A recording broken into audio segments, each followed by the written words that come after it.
Good evening and welcome to the PinkUn Show, the dedicated Norwich City shenanigans that's pretty happy we don't have anyone assessing our performances in training. My name is Michael Bailey, and over the next 30 minutes or so we will bring you all the key discussion points from last night's goalless draw with Nottingham Forest. Stay awake.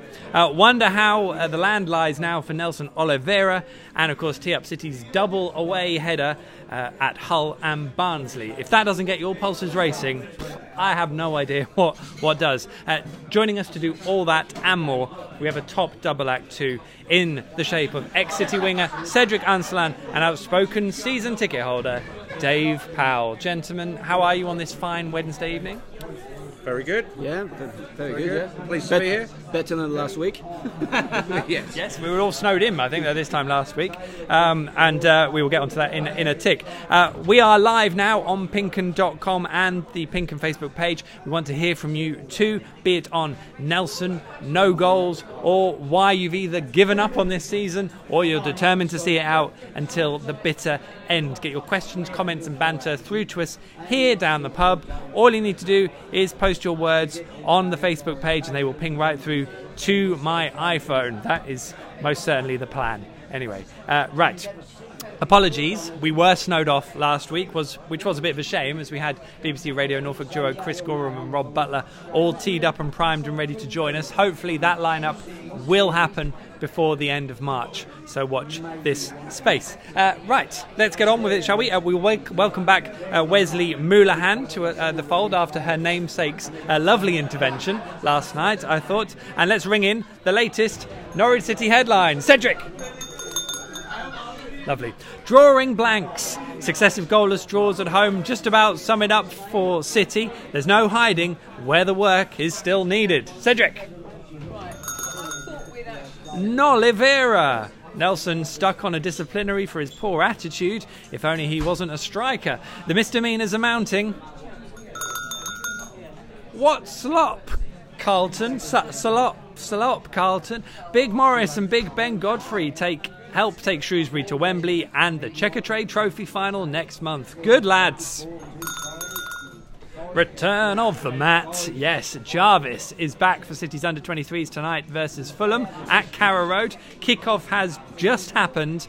We'll keep you updated on his progress for as long as we're on air. And finally, it's all academic. Tomorrow is a big date for Norwich City's academy.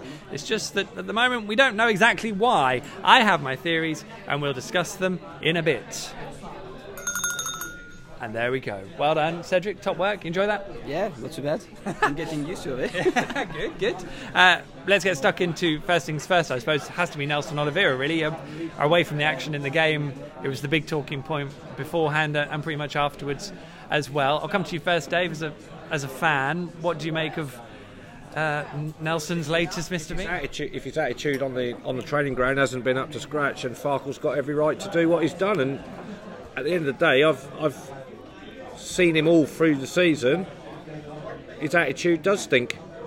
Fulham summed it up really, because he stamped it back into Farkel's face, and now he's turned it around in the other way. So in my eyes, a bad egg at the football club is not good at this time of the season when obviously things are still progressing on.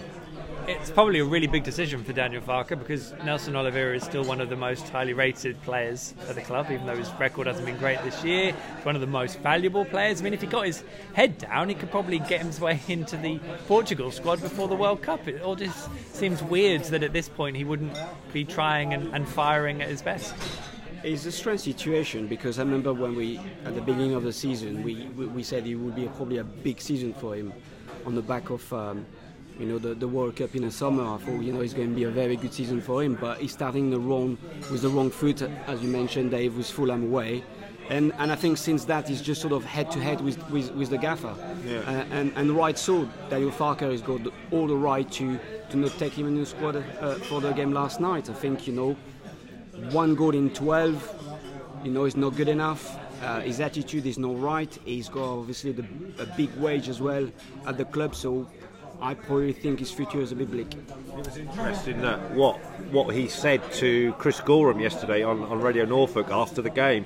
when he was asked. Chris Gorham obviously asked the question, same as you did, but he was asked the question and he turned around and said, well, he scored 1 goal in 13 games, and that was a bit of luck from a goalkeeping error. Well, I mean, if that to me, and I was listening to that on the radio on the way home, and I actually started laughing because I get the impression that Farkel's having a dig back at Oliveira in a way that he's saying, look, you're not good enough, and I'm not prepared to take any more of your rubbish.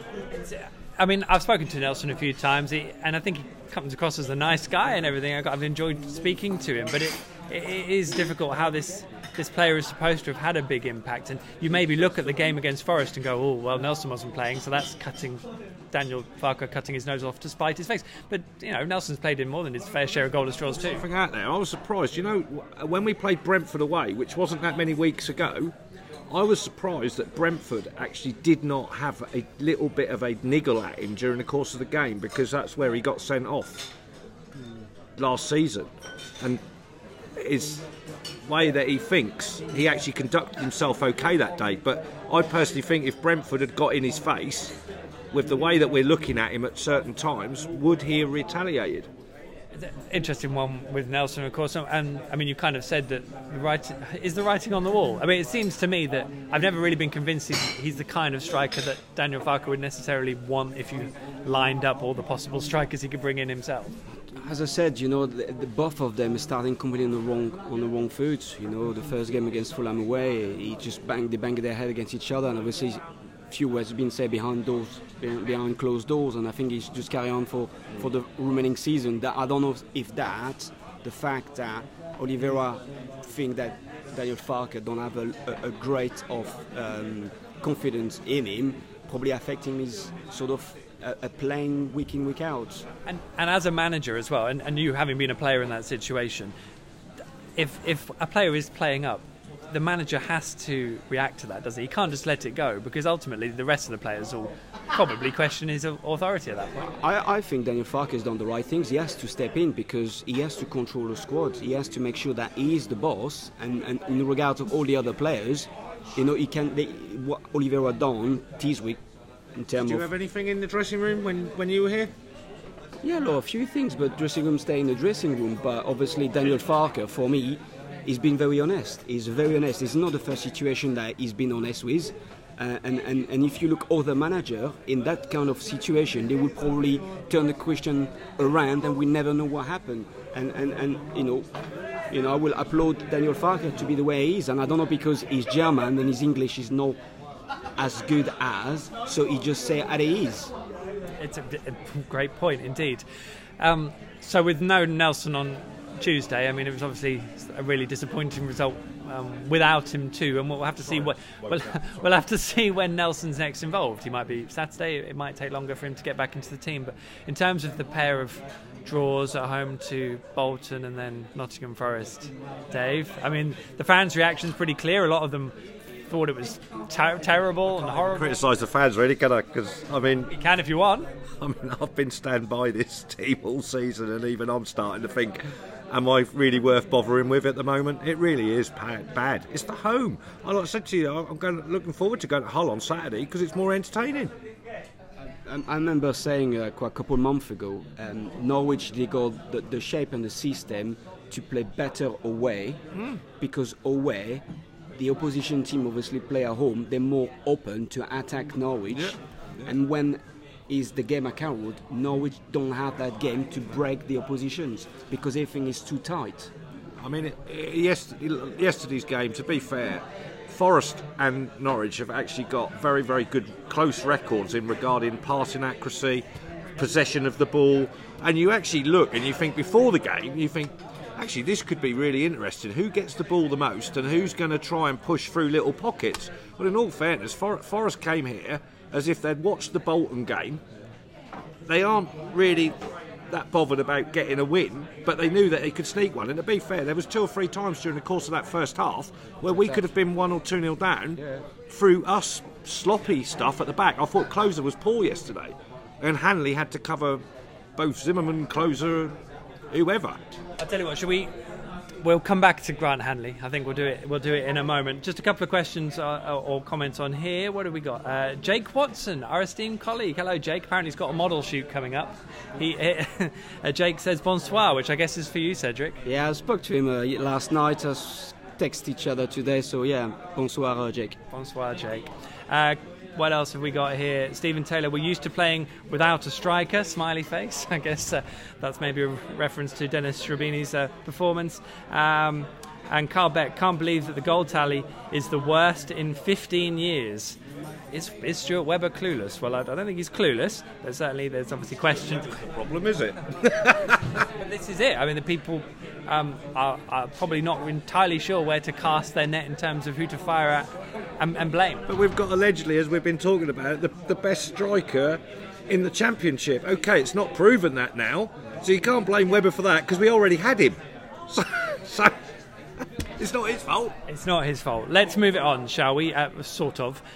We'll take a moment now to hear from Daniel Farker, Aita Karanka and Alex Tetty, who were speaking to us after the game last night. How hard is it going to be to keep the guys focused on this season, given the tough run kind of means there's less and less to play for with each passing week?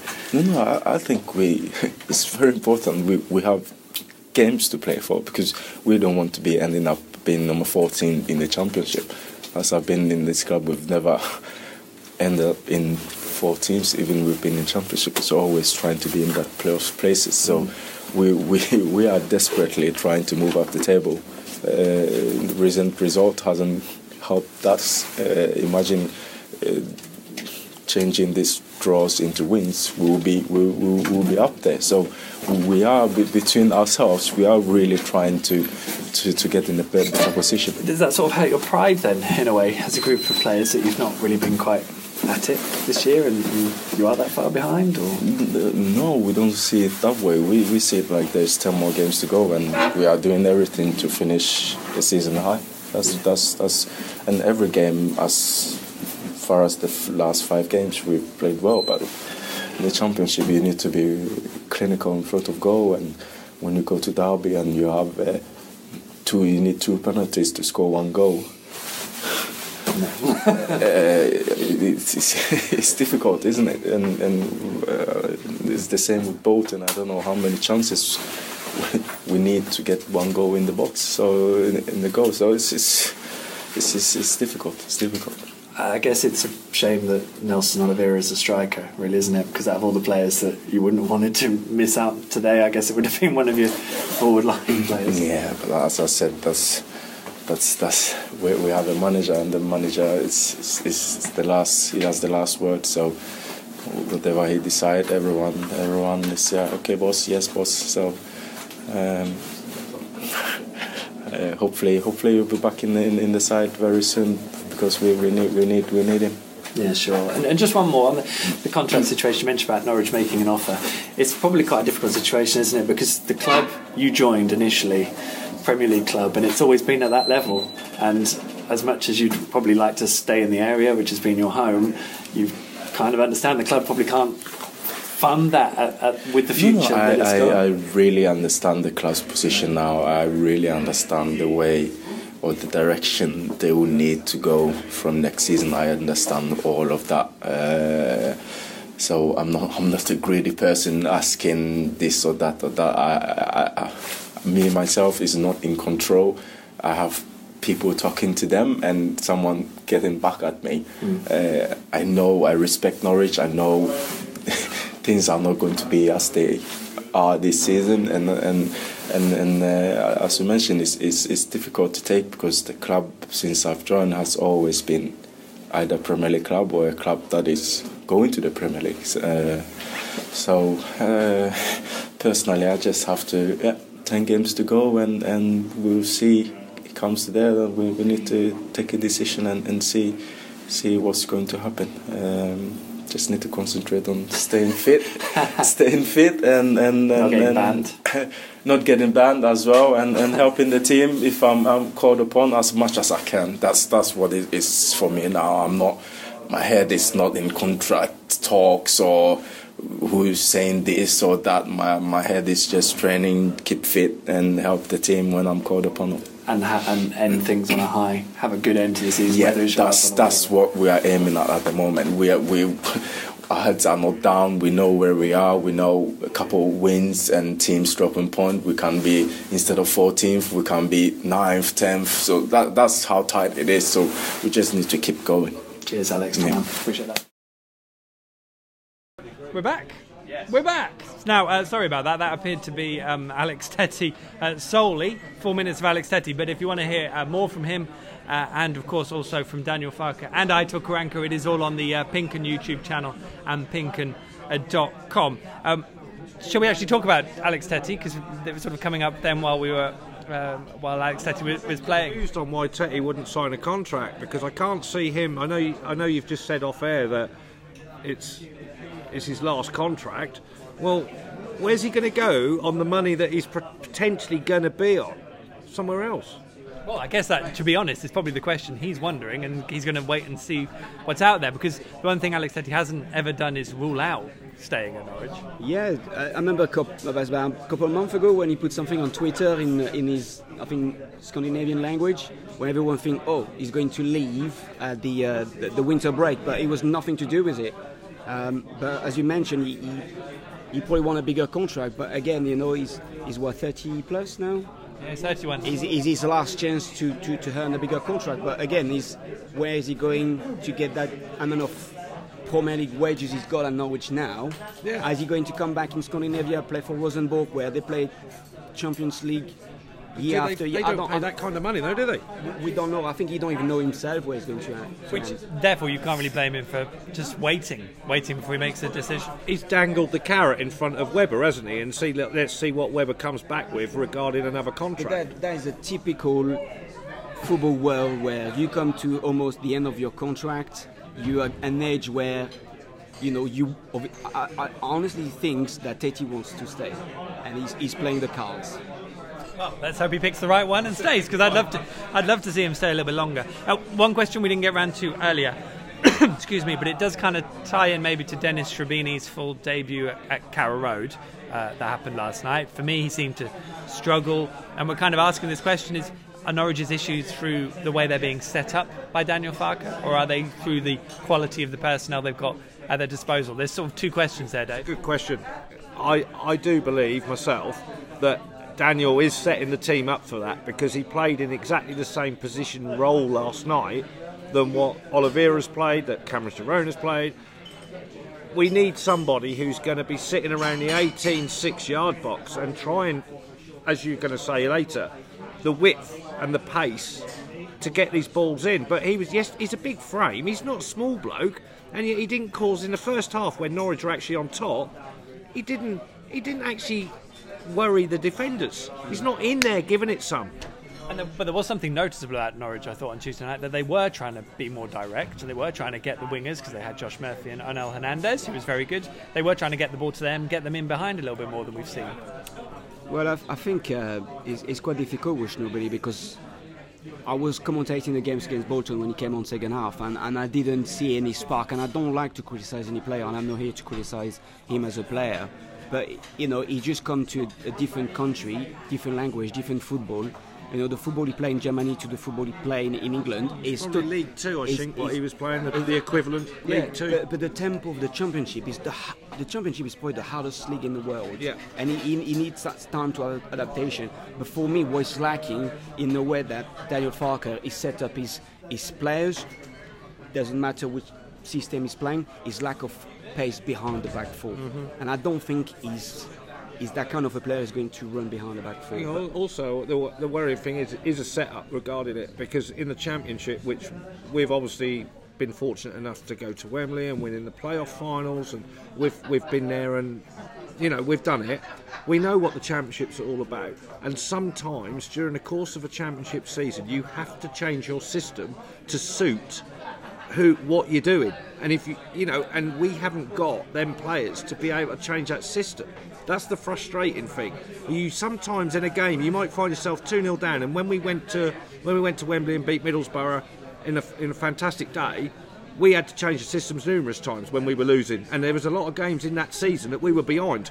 I want to bring it on to the players who aren't going to be here next season, because we're already looking at Maurice Leitner, Angus Gunn, Harrison Reed, all getting really good, feedback, and the fans like them all. I think most fans would be happy if all three were still here next year, however hard that is. Although, Dave, you did, I think, say before we started going out on air that all three will be here next season. It'll all be fine. I'm pretty positive.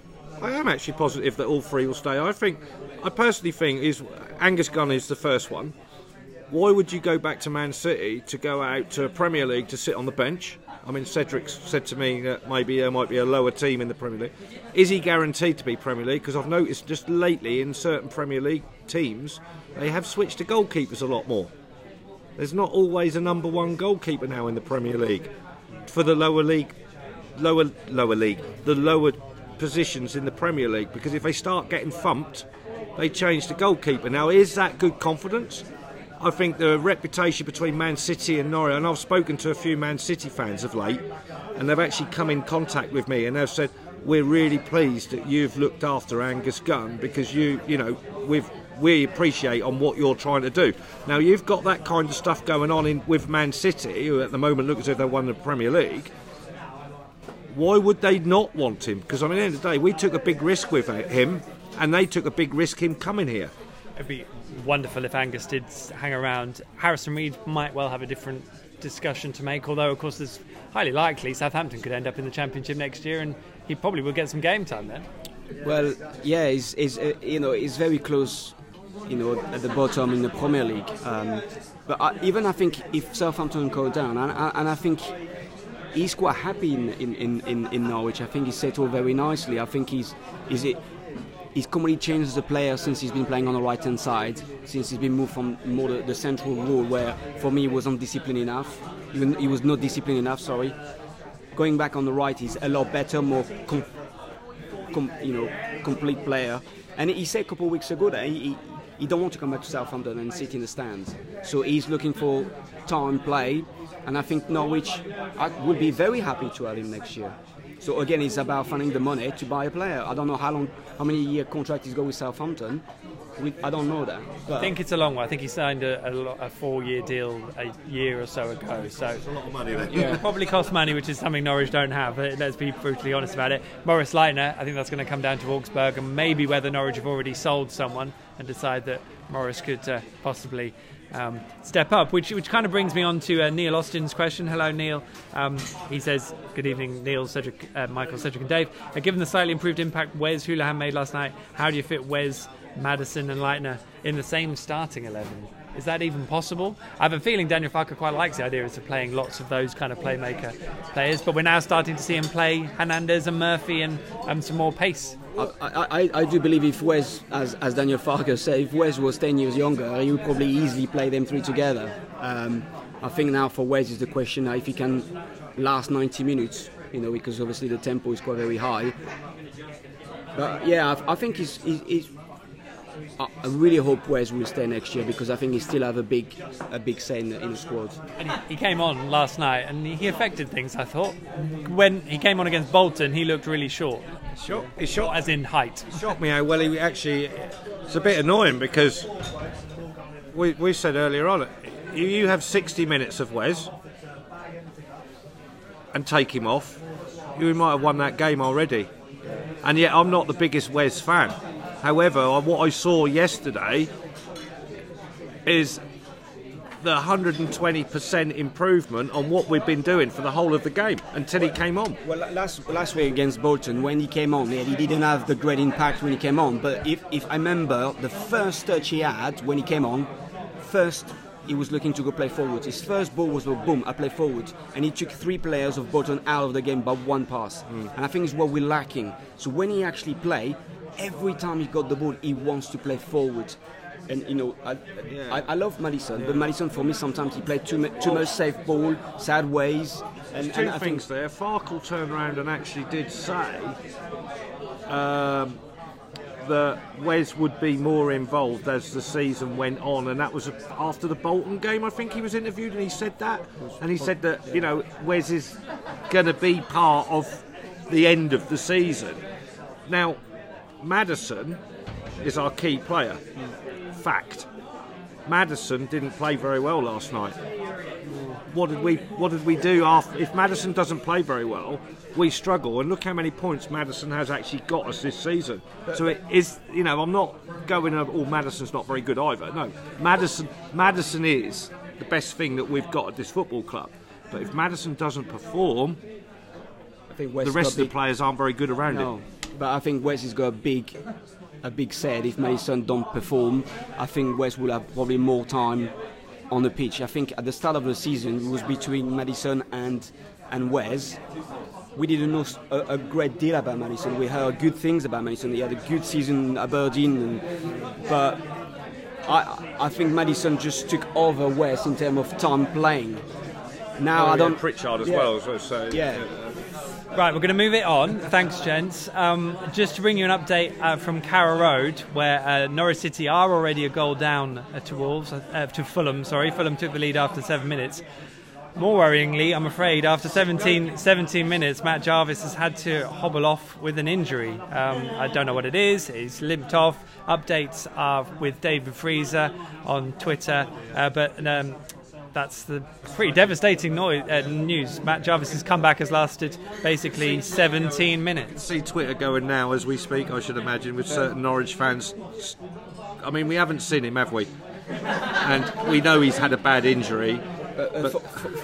For me as an ex-player, when you've been out of the game for that long and coming back, he was going to get injured. He was going to get injured again. Did him a slight disservice. It was 19 minutes, but that's probably not much of a consolation. Stephen Taylor, Hernandez and Hanley played very well last night. Barry Newman, Pritchard has said his defending and effort increased under Wagner, which I can't read the rest of that. He's gone for the money, but if Huddersfield go down, he's back in the Championship. But I thought it's quite interesting what Alex Pritchard said, whether it's actually true or not, but of course it does him a job at Huddersfield at least and gets him on favour there. Simon Meadows, an underlying cause of our lack of goals is our formation up front. Whilst Daniel Farker has sorted out our defence, we have a strong midfield. In my opinion, playing mainly one striker up front simply isn't working this season is evidence of that. Hopefully Farker revises his strategy.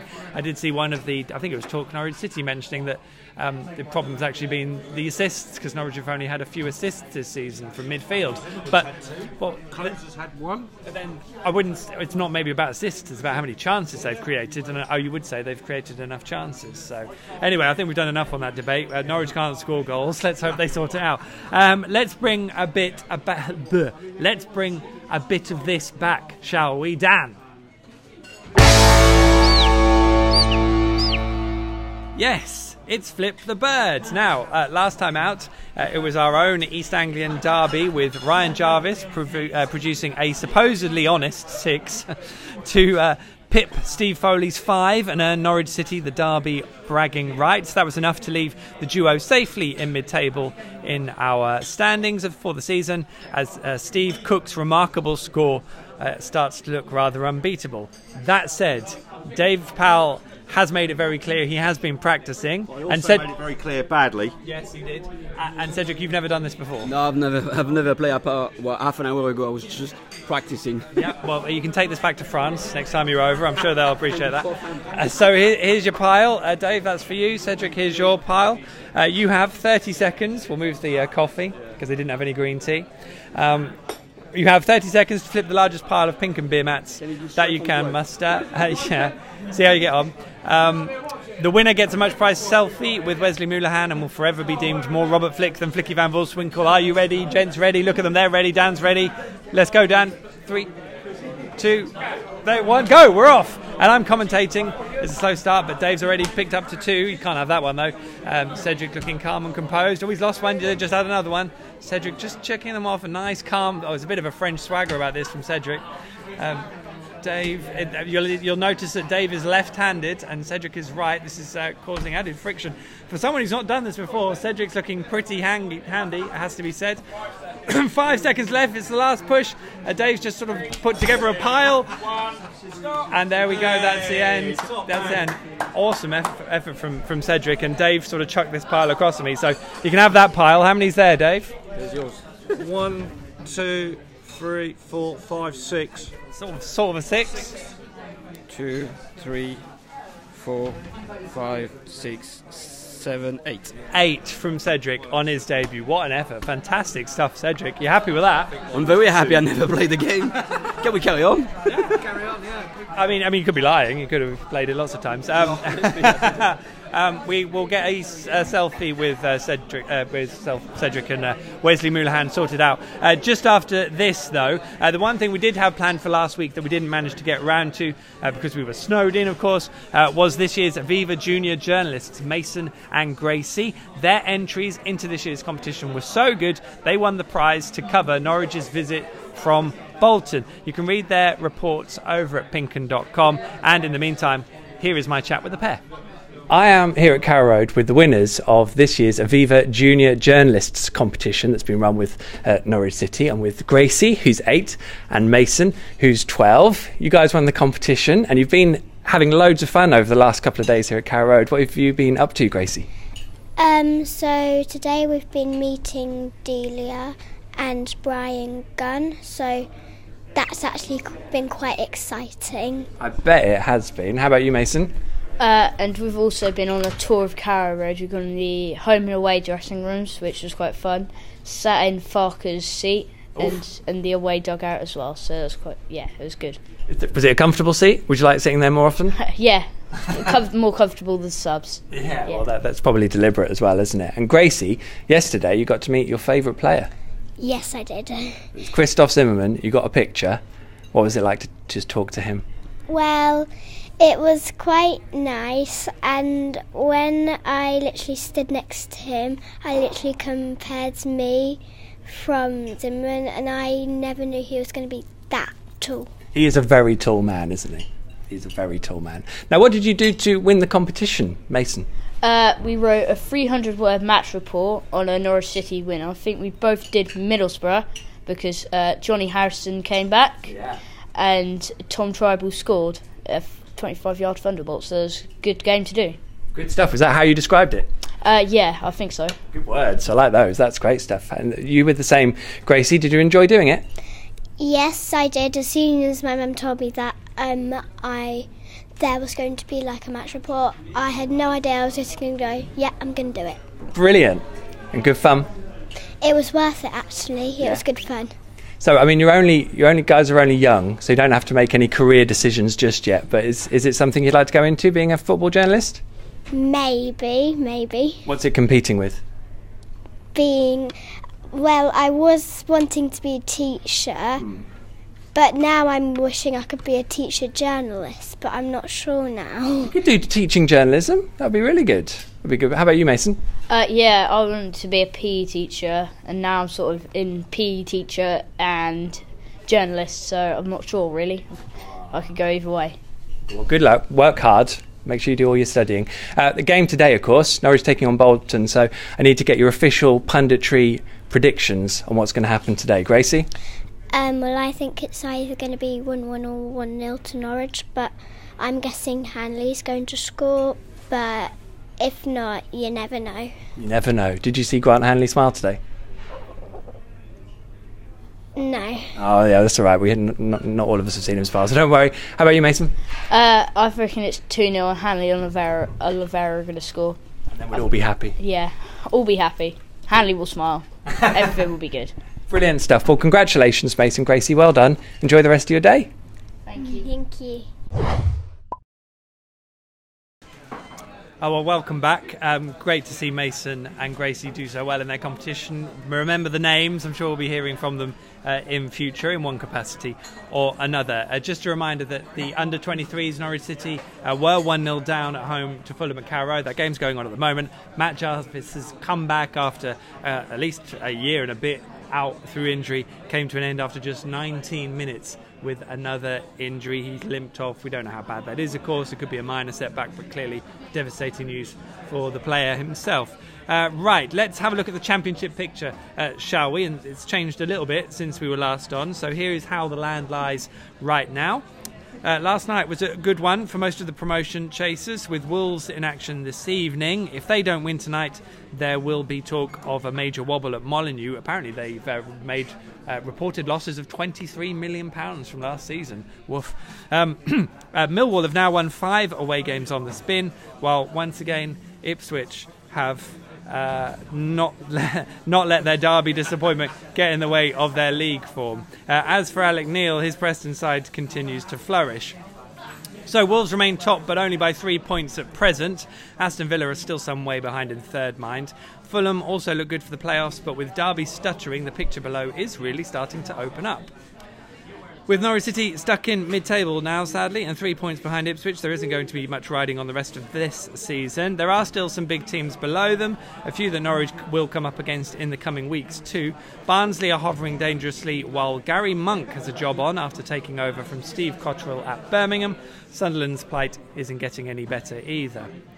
So the weekend sees Norwich travel to struggling Hull, while Preston's visit from Fulham should be good. The weekend rounds off with a pair of Midlands derbies before 6 rearranged fixtures take place on Tuesday, including City's trip to Barnsley. I think we should probably talk about Alec Neil here, because albeit he's taken over a Preston side where they were well drilled, and he's probably benefited a bit from that, but he's doing a very good job there, isn't he? So he's actually proven himself as a manager, because when he was here, he spent money on players that obviously aren't here anymore. He's limited resources at Preston, and maybe he ain't as bad as we thought. Well, for me, he's only 1 point out of the playoff. The winter break, he just sold his best striker, who was scoring all the goals, with striker when Finney went to West Ham. But I thought he was going to have Hugill, I think he was going to have a blip from that, or the team will have a blip from that and sort of give some points away. But he just carry on as he was before. I think it's Stephen Maguire has come back from an injury, and he's just basically scoring game after game. So he's made a big impact. Scores 2 goals at Bolton away, I think. Took them really well as well. So that's great news for him. I think I've got no problem. I really hope that he does well. I've got no malice on him at all. I think if he does well for Preston and he gets himself in them playoffs, fair play to the bloke. I think that's the point, isn't it? If he gets them into the playoffs, he has the experience of knowing what it takes. He knows exactly what it's to do, isn't it? Especially with some other team in there that's he'll be familiar with. Yeah, Middlesbrough, indeed. Yeah, with Tony Pulis this time, of course. Yeah, I think the question is, we have never questioned him as a bad manager or a good manager, because let's be honest, he's done a good job when he was at Norwich. He took the team to the Premier League and trying to maintain the Premier League statue, and obviously it's quite hard to do that. But for me, he's done all right. Yeah. He's done all right at Hamilton, he's done all right at Norwich, he's doing really well at Preston, so he's a good manager. Let's bring back to some of your questions, shall we? Barry Newman does just make the point he doesn't buy that Pritchard's improved what he's been doing. He doesn't feel he's gained much if Huddersfield go down, which of course would be completely right. Paul Jones, substitutes are always late. Best bits about last night was the use of the wings more, also the chemistry down the left. The left, not so much Murphy, a weak link for me, and all this. He's not young anymore. This is Josh Murphy, so clearly he's got a bit of improving to do in Paul Jones's eyes. Barry Newman adds, listening to last night's match on the radio, the crowd was so quiet, which typifies the lack of excitement. And actually, it's interesting that the Norwich seem to have attacked the Barclay in the second half in recent weeks, which even when I used to go to the ground, I always wanted them to attack the Barclay in the second half. So it's been now, isn't it? Yeah. Weird. I don't know if I'm wrong, but I think Norwich only scored 5 goals on the Barclays' hands. Yes. So at home is I can't believe that. And Norwich host Reading, of course, in a couple of Saturdays' time. And last season they scored 6 in one half in front of the Barclays. So there we go.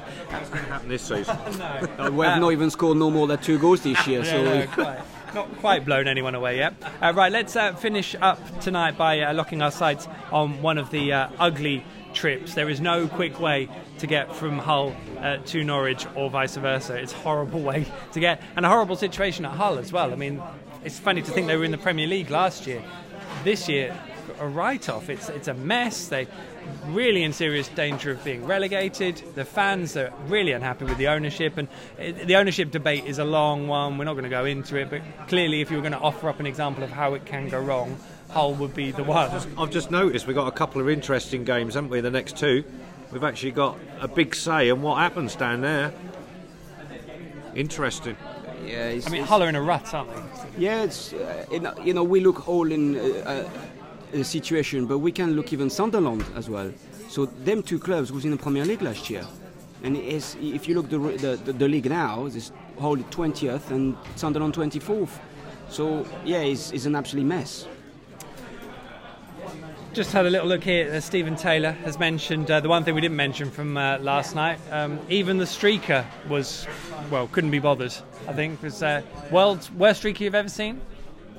Worst stewarding I've ever seen. Well, there is a serious point here, isn't there? And I'm probably going to make it my column this week that no steward bothered to tackle him or stop him. And we can all joke about the situation, but you can't have a fan running on the pitch. To run, he could have been aiming himself at a Norwich player, Notts Forest player, or the referee.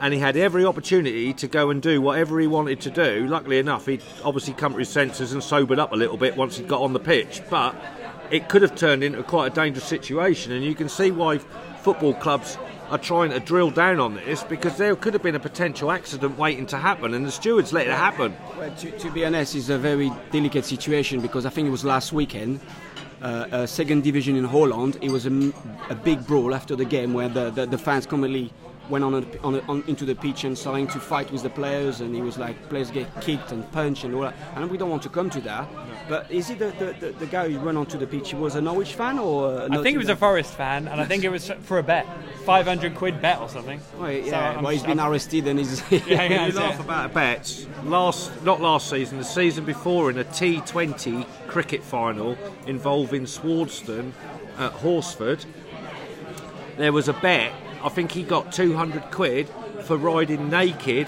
on a push bike across the pitch to the wicket and take a stump out, and he did it. But to be honest, someone filmed it. Yeah, but to be honest, it was filmed.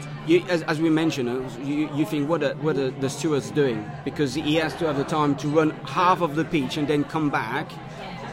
But yeah, it's just a very. There's 100 stewards in the ground. Well, there's no point. It doesn't matter how many of them there are if they don't move. I think they were all shocked probably, because it don't happen that often at Carrow Road. That's the effects of the football, maybe some would say. It was a bit bold. Just one message here as well from Simon Meadows. A big shout out to Cedric for his work with illuminating men's mental health issues and his co-commentary work during live games. Great you're on the programme tonight, Cedric. Oh, thank you very much. It mean a lot. Thank you. Well said, Simon. Right. Man City's about to start, so I get a feeling like we're going to get shelled out in a minute. So instead, let's have a look at the 11s, shall we? Cedric, this is the 11 you would pick for the game on Saturday, Norwich at Hull. Talk us through it. So I've played three at the back, Klose on the left, Zimmerman more central, and Henley on the right. Lewis a bit more sort of on the left-hand side. Reedy, for me, he kept the right-hand side, because I think he's done very well recently. Two defensive central midfielder with Tetty and Lettner, and Maddison just in front of them, and the two up front I put Murphy and Hernandez. So it's a 3-4-1-2. I've not sort of picked a central attacker, because I think we need to go to Hull, and trying to run behind the back four with the pace of Murphy and Hernandez and the creativity of Maddison behind them. And I would love to see that, in all honesty, because I still think there's something in Josh playing centrally that we haven't got to see much of. Dave, let's have a look at your 11. Talk us through it. Right, well, mine's very similar to Cedric's. I've got Gunn, Zimmerman, Closer, Hanley, then Reed and Lewis. And then I've gone for Tetty, Maddison and Leitner and Hernandez, but these can interchange a little bit, because I don't think Murphy is doing enough for me personally I think it's a waste of a wing. So I think Leitner and Maddison, or anyone actually, to be honest with you, at the moment could do it, but Hernandez to me is a real deal, and I really like him. Now, at my striker lineup, I understand yourself, Michael, has been invited to go to training tomorrow. If you don't make fitness, then Oliveira, I'm afraid it has to be Oliveira, because we've got nobody experienced up front. Yeah, I think Nelson's touch is a little bit better than mine, but there was a joke from Daniel Farker that he was looking desperately for striker options. He could put himself up front. Well, yeah, too true. He has got pedigree. Right, they are the two 11s. Thank you very much for those, gents. Just a little word from Neil Austin. He says, stewards and security are instructed not to enter the pitch should someone enter the field of play. Just let him burn out, which may well be a strategy, but I don't really understand why that's the best one when the players are still on the pitch. But there we go. Health and safety and all that. Just to remind you, Matt Jarvis's comeback from injury with the under-23s, Norwich City against Fulham at Carrow Road tonight. That ended after just 19 minutes. It sounds like he's tweaked a muscle, possibly his groin. Obviously that's not ideal, but at least there's no major reoccurrence. It's just a bit of a pain in the backside or pain in the groin, as it so happens. Let's wrap up with a prediction then. Hull, what are we going to get from them? Dave, you're going? Well, 2-1. 2-1 Norwich, yeah, because they seem to be able to produce the goods away from home. So, yeah, it won't be a pleasant game, but 2-1. 3 goals in a game. I didn't even know that was still possible. Cedric? I would say 2-0 Norwich. Love this. Look at this optimism. See, it's all about not going to Carrow Road. I think that's the key. That is it from us for tonight. Remember, you can catch this show and all our superb Norwich City coverage on the PinkUn Facebook page, the PinkUn YouTube channel, and of course, PinkUn.com. A big thank you to all the crew, to Dan and to Sean, to Cedric and Dave for joining us tonight. Thank you so much, Dave. Guys, really enjoyed it. To everyone here at the Woolpack, and of course to you for watching and getting involved. We really do appreciate it. I will be at Hull on Saturday and Barnsley on Tuesday night for Norwich City's forthcoming championship clashes. That's alongside Paddy Davitt and David Freezer, of course, so keep tabs on PinkUn.com for all the build-up, live coverage and analysis of those 2 championship games. And if you see us around, please do say hello. All being well, the PinkUn Show will be back here next Wednesday at the Woolpack on Golden Ball Street in the centre of Norwich. We'll be live, hopefully, from the usual time at 7 p.m. So if you're nearby, pop in, join us for the show, grab a pint with us, or if not, you can watch it at home and join in from there. Until then, a very good night, and here's to a goal, a meaningful goal. And Norwich, they're not meaningful if you've already conceded. Over to you, Nelson. Good night.